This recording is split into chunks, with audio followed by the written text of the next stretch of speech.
नमस्कार दोस्तों, मैं सतबीर दलाल अपने YouTube के भारत लिंक ग्लोबल चैनल पर आपका स्वागत करता हूं।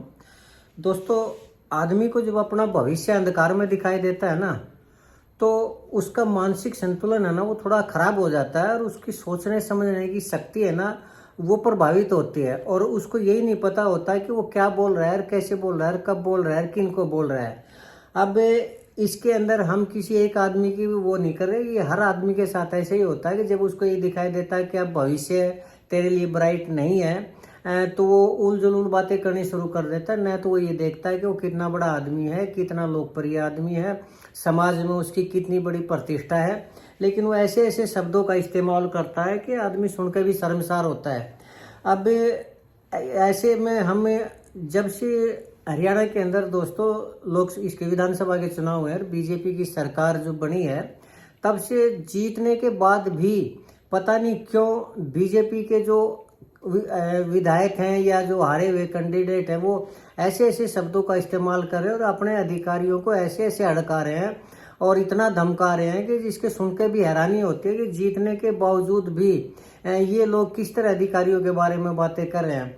चाहे वो बादशाहपुर के विधायक के राव नरबीर सिंह हो, या फिर जो जींद के विधायक के किशन मिड्डा हो, या फिर वो बादरगढ़ से हारे हुए बीजेपी के हारे हुए उम्मीदवार हैं दिनेश कौशिक वो हों।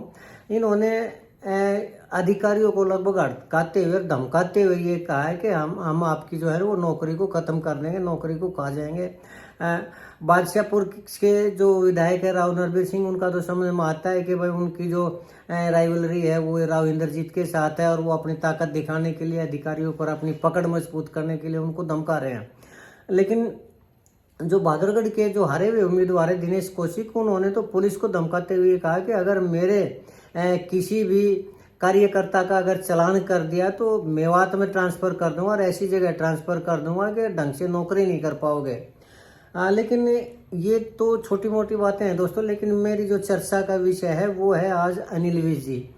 अनिल विज बीजेपी के इतने कद्दावर नेता हैं, इतने सीनियर नेता हैं कि वो 7वीं बार विधायक बने हैं और वो तब से विधायक बन रहे हैं, तब से जीतते आ रहे हैं, जबकि हरियाणा के अंदर कोई नाम लेवा भी नहीं हुआ करता बीजेपी का।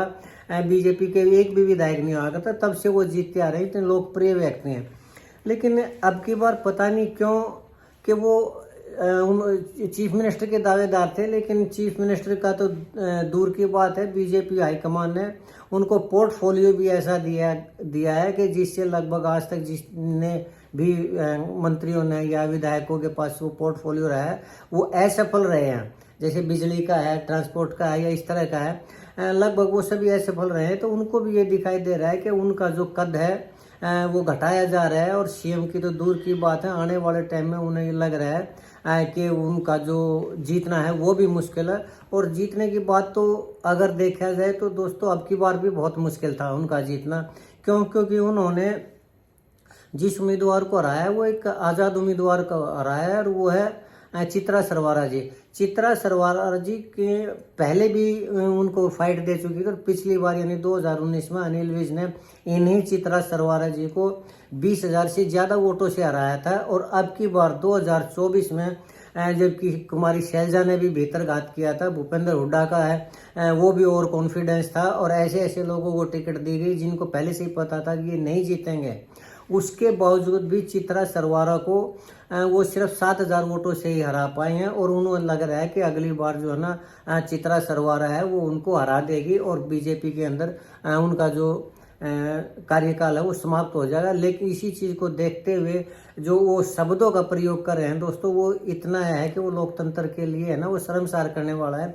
छोटा है, मैं आपको ये बताता हूँ कि उन्होंने अपने एक सभा को संबोधित करते हुए कहा, मुझे पता है मेरे को सरकारी कर्मचारियों ने हराया है और ये जो कुत्ते, जी हाँ कुत्ते शब्द का इस्तेमाल किया गया, एक बार नहीं कई बार इस शब्द का इस्तेमाल किया कि ये कुत्ते पहले तो ये सोच रहे थे कि मेरे को टिकट ही नहीं मिलेगा और अगर टिकट मिल भी गया तो मैं जीत नहीं पाऊंगा, क्योंकि इन्होंने सरकारी कर्मचारियों ने, इन कुत्तों ने मुझे वोट नहीं दी। लेकिन मेरा एक जो दोस्त है वो कुत्तों का डॉक्टर है, इसलिए मुझे इन कुत्तों का इलाज करना आता है। और भी उन्होंने कहा कि मैं एक एक कुत्ते को देख लूँगा। तो दोस्तों एक इतना बड़ा नेता, इतना लोकप्रिय नेता ऐसे शब्दों का इस्तेमाल करता है जो कि पब्लिक डोमेन में करता है, पब्लिक डोमेन में ये शब्द आए हुए हैं उनके, तो मुझे समझ नहीं आ रहा है कि ऐसे शब्दों का इस्तेमाल ये लोग क्यों कर रहे हैं। देखो पहली बात तो ये है कि मुझे ऐसा लगता है कि शायद अब भी बीजेपी वालों को ये डर है कि शायद उनकी जो ईवीएम की चोरी है वो पकड़ी जाएगी और कभी उनकी सरकार ना गिर जाए। तो मैं थोड़ा सा ये बताना चाहूँगा कि पहली बात तो ये है कि अगर कोई कुछ भी करके हेरा फेरी करके वोटों को चुरा के, वोटों को छुपा के, या पहले जो बैलेट पेपर से हुआ करते वो कब्जा भी कर लिया करते, बूथ के ऊपर कब्जा कर ले, वो लोग भी पूरे 5 साल तक जो है वो अपनी जीत को वो निश्चित किया करते और वो अपने उसके ऊपर कार्य किया करते, पद के ऊपर रह के कार्य किया करते।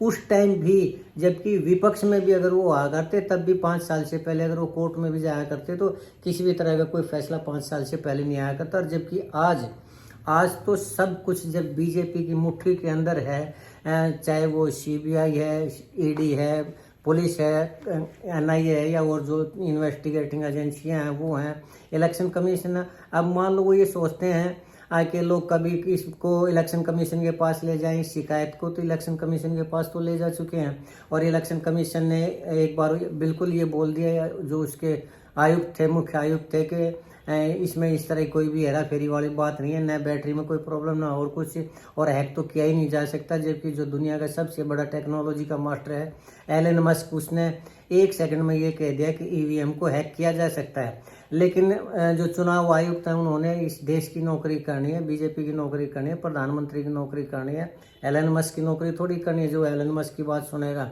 अब अगर वो बीजेपी की बात सुनेगा, प्रधानमंत्री की बात सुनेगा, तो इसके बाद इलेक्शन जब रिटायरमेंट के बाद हो सकता है राज्यसभा का मेंबर बना दिया जाए, हो सकता है लोकसभा की टिकट दे दी जाए, हो सकता है विधानसभा की दे दी जाए, या किसी चेयरमैन बना दिया जाए किसी विभाग का।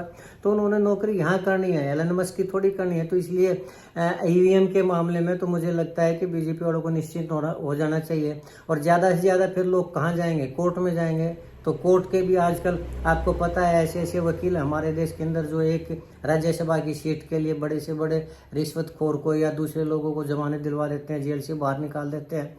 और अगर वकीलों की क्यों, जज की बात करें तो आपको पता नहीं दिल्ली वाला जो केस देखे आपने, एक अमीरजादे ने एक लड़का एक लड़की को सरेआम अपनी गाड़ी से कुचल के मार दिया था, और जज ने सिर्फ ये कह कि 100 शब्दों में एक प्रस्ताव लिखो और जाओ, जमानत मिल गई।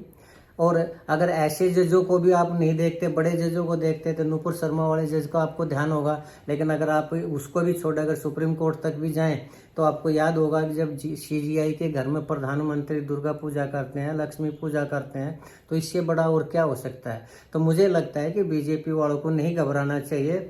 न तो उनकी ईवीएम की कहीं कोई सुनवाई होगी, न उनके दूसरे तरीकों की सुनवाई होगी। तो उनको निश्चिंत हो जाना चाहिए और अधिकारियों को नहीं अड़काना चाहिए। और खासकर ऐसे जो नेता हैं जिनका कद इतना बड़ा है, जिनकी प्रतिष्ठा इतनी ज़्यादा बड़ी है, और जिनके ऊपर कभी भी बेईमानी का आरोप नहीं लगा है, और जो लोग जिनको ये सोचा करते हैं अगर हमारे को प्रशासन की कोई दिक्कत होगी, अगर हमारे कोई प्रशासनिक अधिकारी या पुलिस वाला या कोई अन्य वो करेगा, तो अनिल विज जो है वो हमारी मदद करेंगे। यानी आम आदमी जिस व्यक्ति को अपना हितैषी समझा करता, यहाँ तक कि मैं भी उनके फैसलों को देख कर न ये सोचा करता कि अगर कोई वास्तव में आम आदमी का प्रतिनिधित्व करता है तो वो अनिल विज जी हैं, वो करते हैं। लेकिन जब ऐसे आदमी भी अपना दिमागी संतुलन खो के न और लोगों को, कर्मचारियों को कुत्ते शब्द का इस्तेमाल करते हैं दोस्तों, तो फिर और रह ही क्या जाता है। ये डर बीजेपी को और उनके जो नेता हैं उनको निकाल देना चाहिए। लेकिन फिर भी अगर मैं ये समझता हूँ कि उन्हें लगता है, डर लगता है, तो अभी तो और भी बहुत से तरीके हैं जो ऐसे लोगों को, मान लो कोई ये कहता है कि अगली बार उसकी बैलेट पेपर से चुनाव होंगे, उसकी कोई मांग करता है, तो उनको खुदे लाइन लगाने के बीजेपी के तो बहुत से साधन है। जैसे मैंने अभी बताया, ईडी है, सीबीआई है, इन्वेस्टिगेटिंग एजेंसी है, पुलिस है, क्या नहीं है उनके पास, तो उनके ऊपर पीछे लगा सकते हैं। लेकिन फिर भी अगर लगता है कि और ज़्यादा लोग वो उनकी चोरी को पकड़ने के लिए प्रयास करेंगे, बैलेट पेपर से चुनाव की मांग करेंगे, तो लॉरेंस बिश्नोई ये बीजेपी के पास क्या चिंता करने की जरूरत है। लेकिन फिर भी मैं तो ये सलाह देता हूँ, अगर बीजेपी वालों को फिर भी इतना ज़्यादा डर लगता है और इस हताशा में वो अधिकारियों को जलील करते हैं, कर्मचारियों को जलील करते हैं, तो मुझे लगता है कि बीजेपी वालों को पूर्व से पश्चिम तक देश में एक दीवार खड़ी कर देनी चाहिए। और एक तरफ तो उन लोगों को कर देना चाहिए जो बीजेपी के समर्थक हैं, जो बीजेपी के भगत हैं, अंध भगत है, उनको खड़ा कर देना चाहिए। और एक जो बीजेपी की नीतियों का विरोध है दूसरी तरफ, उनको खड़ा कर देना चाहिए। और इजराइल जैसे देश को बोल के परमाणु बम छोड़ दो ज़्यादा से ज़्यादा, और क्या होगा, सब खत्म। न कोई विरोध करने वाला बचेगा, न कोई उंगली उठाने वाला बचेगा, और न ही अधिकारियों को, इंसानों को कुत्ता कहने की जरूरत पड़ेगी। तो मुझे लगता है कि बीजेपी वालों को निश्चिंत हो जाना चाहिए और लोगों की इस तरह से अपमानित नहीं करना चाहिए। और खासकर अनिल विज जैसा नेता, जिसकी एक प्रधानमंत्री से भी ज़्यादा इज्जत है, सम्मान है, और जब वो अपने मानसिक संतुलन खोकर ऐसे लोकतंत्र को शर्मसार करने वाले और इंसानियत को शर्मसार कर देने वाले शब्दों का इस्तेमाल करता है, तो दोस्तों मुझे लगता है कि इससे ज़्यादा कुछ रह भी नहीं जाता। अब किसको समझाएं, क्या समझाएं।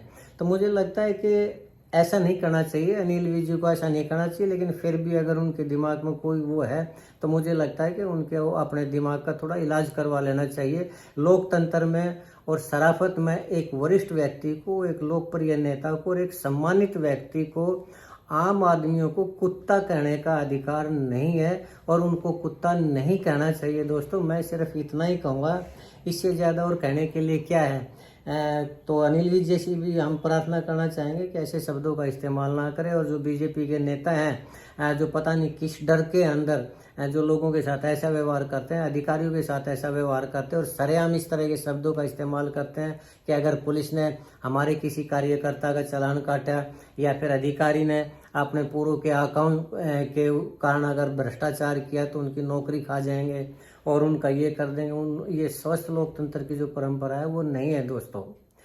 तो बस इससे ज़्यादा मैं क्या कहूँ, कहने के लिए कुछ है भी नहीं। बाकी अगर आप लोगों को लगता है कि मेरी ये विचारधारा ठीक है, अगर मेरा ये सोचना सही है, तो मैं चाहूँगा कि आप मेरे इस वीडियो को लाइक करें, शेयर करें। और दोस्तों अगर आपको मेरा वीडियो अच्छा लगा और मेरे विचार सही लगे तो कमेंट करें। अगर मैं गलत हूँ तो भी कमेंट करें ताकि मैं अपने आप को करेक्ट कर सकूँ। और मैं एक स्पेशल आप लोगों से निवेदन करना चाहूँगा दोस्तों कि आप मेरे इस वीडियो को मेरे इस चैनल को सब्सक्राइब जरूर करें, ताकि ज़्यादा से ज़्यादा मैं आप लोगों तक अपनी जो विवेचना है, अपने जो विचार है वो आप तक मैं भेजता रहूँ। और इसके साथ ही दोस्तों एक बार फिर से आप लोगों का बहुत बहुत धन्यवाद। नमस्कार, जय हिंद, जय भारत।